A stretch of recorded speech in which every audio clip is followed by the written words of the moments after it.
ત્રીજા તબક્કાનું મતદાન યોજાવાનું છે। આવતીકાલે લોકસભાની ચૂંટણીની ત્રીજા તબક્કાનું મતદાન છે। 12 રાજ્યોની 94 બેઠક માટે આવતીકાલે મતદાન છે। તો ગુજરાતમાં 25 બેઠકો માટે 266 ઉમેદવારો મેદાને છે।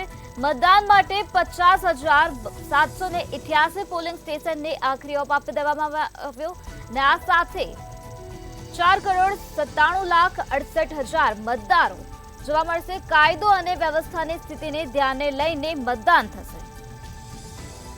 ગુજરાતનું ચૂંટણી તંત્ર સંપૂર્ણપણે સજ્જ થઈ ગયું છે। આવતીકાલે લોકસભાની ચૂંટણીના ત્રીજા તબક્કાની ચૂંટણી છે। ગુજરાતમાં 25 બેઠકો માટે 266 ઉમેદવારો मैदाने જોવા મળી રહ્યા છે। મતદાન માટે 50,788 પોલિંગ સ્ટેશનને આખરી ઓપ આપી દેવામાં આવ્યો। આ સાથે 4,97,68,677 મતદારો મતદાન કરવાના છે। તો આવતીકાલે ત્રીજા તબક્કાનું મતદાન યોજાવાનું છે। ગુજરાતમાં 25 બેઠકો માટે આવતીકાલે મતદાન થશે। 12 રાજ્યોની 94 બેઠકો માટે આવતીકાલે મતદાન થવાનું છે।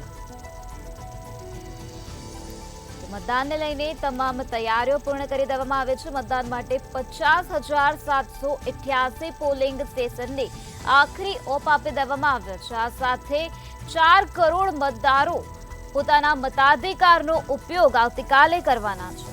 આવતીકાલે ત્રીજા તબક્કાનું મતદાન યોજાવાનું છે, જેમાં 12 રાજ્યોની 94 બેઠક માટે આવતીકાલે મતદાન થશે। ગુજરાતની વાત કરીએ તો ગુજરાતમાં 25 બેઠકો માટે મતદાન થશે, જેમાં 266 ઉમેદવારો મેદાને છે। મતદાન માટે 50,788 પોલિંગ સ્ટેશનને આખરી ઓપ આપી દેવામાં આવ્યો છે।